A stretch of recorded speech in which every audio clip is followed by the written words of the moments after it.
What is the meaning of life? Where are we from? Why are we here? Is there something beyond? Would you display this as a trophy? Do you have a pet? Do you have a sweet tooth? Do you believe in the power of a curse? Have you had your hearing tested lately? Have you ever been sick in bed trying to relax by watching YouTube and found yourself hit with a barrage of ads from some Christian organization that pretends to care about the Jews? No? Well, lucky you, because that's what I got today, and boy is this one a doozy. It claims to be about this guy, a Jewish man, who was into witchcraft and then found Jesus. Jesus apparently was hiding in a more obvious place this time, the Bible. So let's watch this and see what we can make of it. Okay, so what's the truth? And she said, the truth is Jesus Christ. And I said, that is definitely not the truth. This narrative is already untrustable because we find out in a second that this guy is something of a seeker. It's not very much like a seeker who dabbles with so many things to just automatically be like, nuh-uh, that literally can't be true because reasons. Seekers are, of course, known for seeking. I'm going to read the Bible and I'm going to disprove that Jesus is the truth. And she said, no, aren't you ashamed that I found your Messiah and you didn't? First of all, I have to congratulate his friend on that wild line, hello FBI, I have just witnessed an unaliving. Secondly, why would you go to the book intended to prove Jesus to disprove Jesus? This is like being anti-evolution and reading the book Why Evolution is True, intending to disprove evolution with the book that proves evolution. The logic here is just not logicking. Then I pursued different avenues, Eastern religions, all kinds of meditations, one or two different forms of the occult, dealing with mind control. This scene is terribly ironic because here he's saying something about mind control. I don't know if he's saying that things like yoga and meditation allow you to control your thought processes, which is fine, or if he's saying it's all about the devil controlling your mind. But either way, I just want to point out a little bit of irony here that in the background, there is this swelling, eerie music, literally intended to manipulate the audience into feeling discomfort at the things he's saying. It's a psychological sort of mind control, also known as the only one that actually exists. And that kind of fit in to what I had been drawn to in terms of meditation, which was Kundalini meditation and chakra points. And I found that there were a lot of people during that time that were basically on the same type of search. They were looking for truth.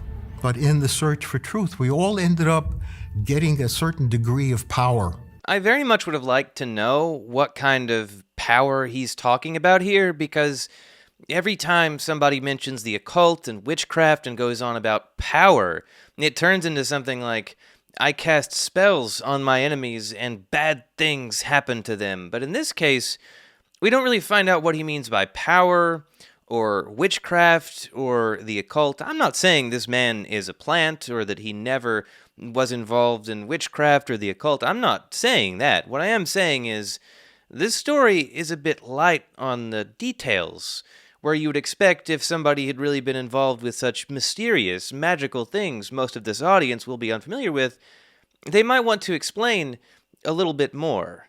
There are beings in a spiritual realm that are basically helping you to gain information.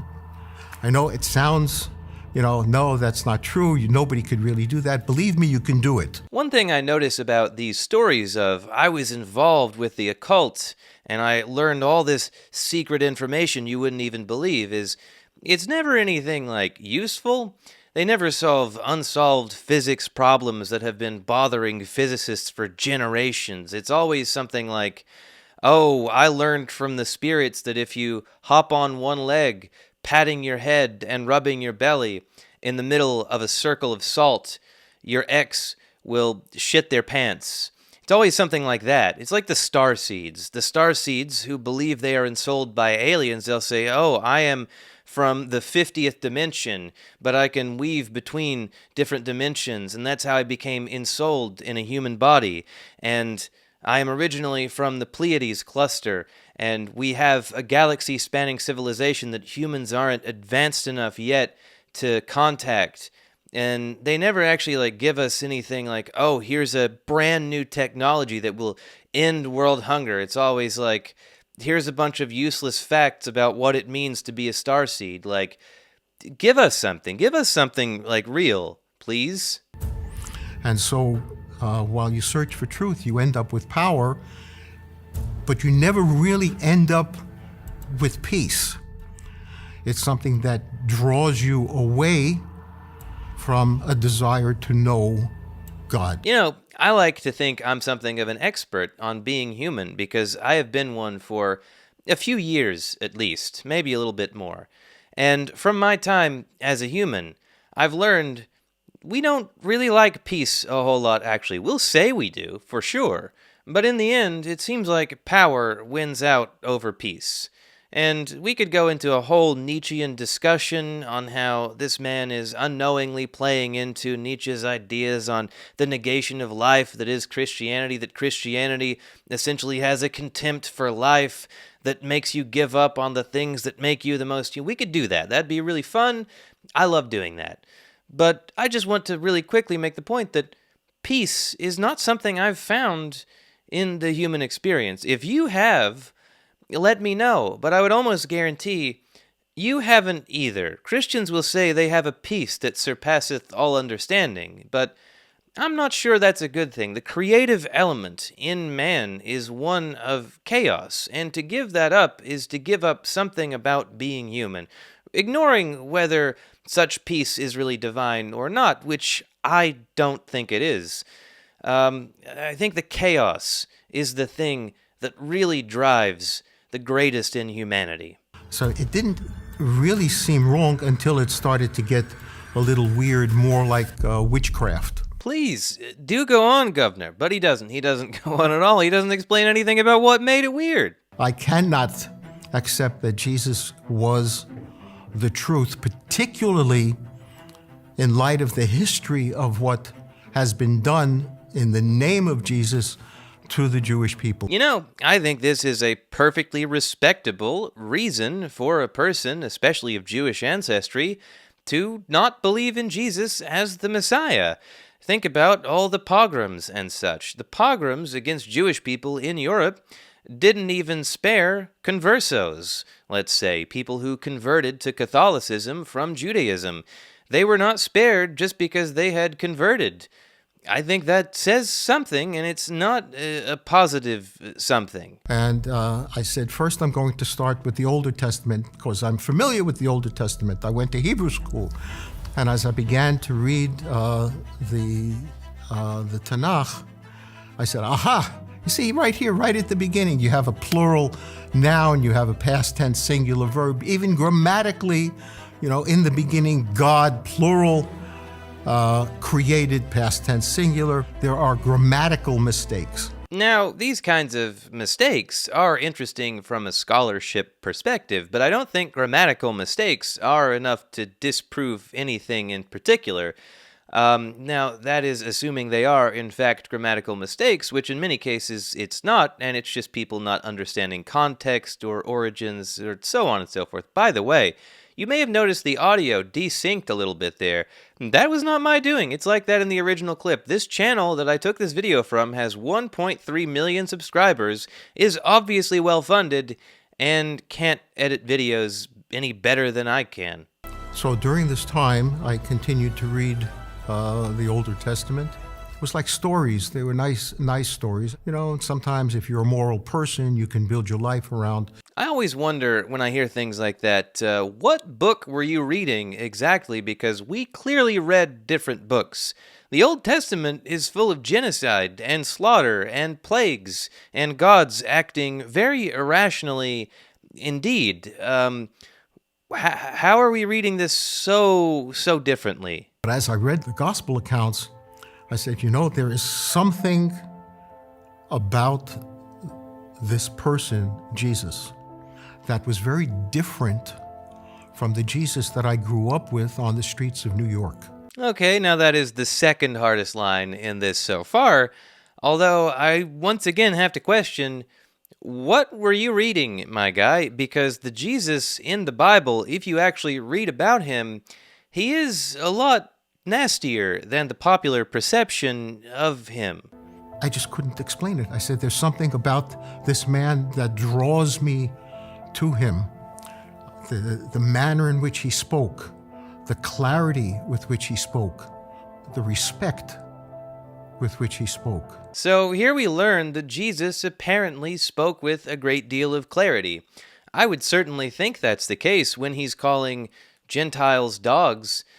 Certainly spoke with a lot of clarity there, but in a lot of other places, not so much, because even his closest followers, a lot of the time, couldn't figure out what the hell he was saying. But I continued to read. I still read. I still had a desire. I still had a goal to disprove the truth of the New Testament. And I was finding it extremely difficult to do so. Stop the presses, everybody. It turns out a book that's trying to make a case for something doesn't include evidence against that case. Shocker. I've said this a lot, and I'm sure I'll say it a lot more. Read another book. There are plenty of books out there about Christianity and the reasons to doubt it, and I suspect he hasn't read any of them. He's read the one book that says, this book is true, and been like, well, you can't argue with that. That's not really the best way to go about that. And the two aspects of what I read in Isaiah 53 and 2 Samuel chapter 7 put pieces together for me like this. And I said, there's only one person that could possibly fit that description. Fun fact, there's more than Isaiah 53 in Isaiah. Isaiah 53 concerns the suffering servant, but the suffering servant is explicitly identified in surrounding verses as the state of Israel, not the Messiah, not Jesus, although some Jewish scholars apparently have believed from time to time Isaiah 53 was about the coming of the Messiah. It seems pretty clear that the suffering servant is, in fact, Israel. When you're faced with truth, you have two decisions to make. One, you accept it even if it doesn't make you feel good. Two, you reject it and try to make excuses and rationalize your decision. The problem, of course, is that we have yet to establish that there is any truth to it. The book says it's true, but pretty much every religious book tells you it's true, so that doesn't really mean a whole lot. You need external evidence, or as they like to say, evidences, which, of course, there is none. I knew that Yeshua was the Messiah. I knew he was the Messiah. How much would you be willing to bet that the next thing he says regarding how he knew is it made him feel things to think Jesus is the Messiah? What do you want to bet on that? It was like from the bottom of my feet, from the sole of my feet, a stream that went through my feet, through my legs, through my body, up and out, through my head. There is a documentary on YouTube that I reference frequently called Spiritual Witnesses. It's a 13-minute long documentary with about 100,000 views. It won't take up much of your time, and if you've never seen it before, it points out how people having religious conversions from any number of religions to others, including cults, experience these same sorts of feelings. You could have gotten the same feeling from Kundalini Yoga, which he references earlier. The same feelings come from all of these religions, which means it can't be a very reliable guide to truth, since all of these religions are pretty exclusive. I had a sense that I was clean. I was clean. The preacher said all my sins is washed away, including that Piggly Wiggly I knocked over in Yazoo. I thought you said you was innocent of those charges. Well, I was lying. And the preacher said that sin's been washed away too. So, there you have it. The latest Witch for Jesus, which was just thrown in front of my face at random when I'm just trying to relax because I've been coughing like crazy the last several days. So thanks for that, YouTube. Thanks for that, advertisers. Thanks for that, whoever is funding these people. I hope you enjoyed or didn't enjoy. I hope you felt something. And most importantly, I hope you have a great one.